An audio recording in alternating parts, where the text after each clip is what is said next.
Assalamualaikum dan salam sejahtera semua. Nama saya Wan Zaini. Saya akan membentangkan mengenai design a presentation do and don't, atau dalam bahasa Melayunya, mereka bentuk pembentangan apa yang kita perlu buat dan apa yang kita perlu elakkan.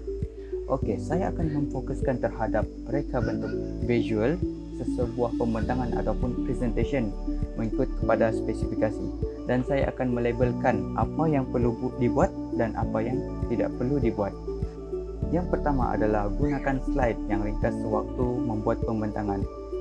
Seorang pembentang sepatutnya tidak memasukkan banyak ayat ataupun huraian mengenai topik pembentangan tersebut kerana mereka akan menghuraikan topik tersebut. Jadi, apa yang tidak perlu dibuat adalah jangan memasukkan terlalu banyak rincian ayat ataupun data, dan elakkan juga untuk membaca slide sewaktu membuat pembentangan. Yang kedua adalah gunakan saiz muka type ataupun font yang pelbagai dan bersesuaian. Ianya termasuk juga saiz, warna, style tersebut ada italic ataupun bold di dalam sesebuah pembentangan. Ianya dapat menarik penonton untuk melihat slide yang kita bina. Dan apa yang kita tidak perlu buat adalah elakkan menggunakan saiz ataupun muka type yang kecil atau besar sehingga mengakibatkan kesukaran kepada pembaca untuk memahami apa yang kita ingin sampaikan. Dan elakkan juga untuk menggunakan warna font yang tidak dapat lihat ataupun tidak dapat kelihatan ataupun hampir sama dengan background. Perkara ketiga yang kita perlu buat adalah gunakan font yang senang dibaca seperti Arial, Calibra dan sebagainya. Tulisan-tulisan ini berbentuk bulat dan senang untuk dibaca, dan ianya menjadi sebuah trending seperti ikon pada waktu ini. Apa yang kita tidak perlu buat adalah jangan menggunakan font yang sukar untuk dibaca seperti tulisan berangkai, bercorak dan lain-lain. Poin ini memfokuskan terhadap huraian ayat-huraian tersebut sekiranya ada di dalam pembentangan.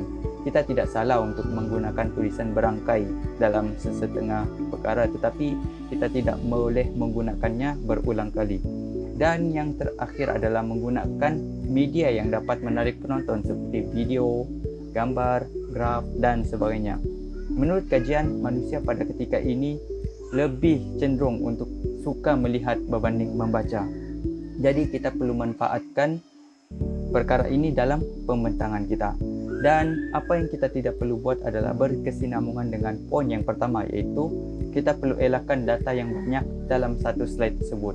Jadi kalau macam misal kata slide tersebut mempunyai video, kita akan sertakan video, dan begitu juga seterusnya.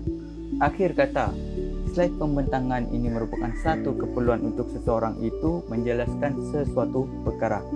Anda bayangkan sekiranya Anda seorang penonton dan sekiranya Anda merasa pembentangan tersebut membosankan sewaktu pembentang, jangan lakukan.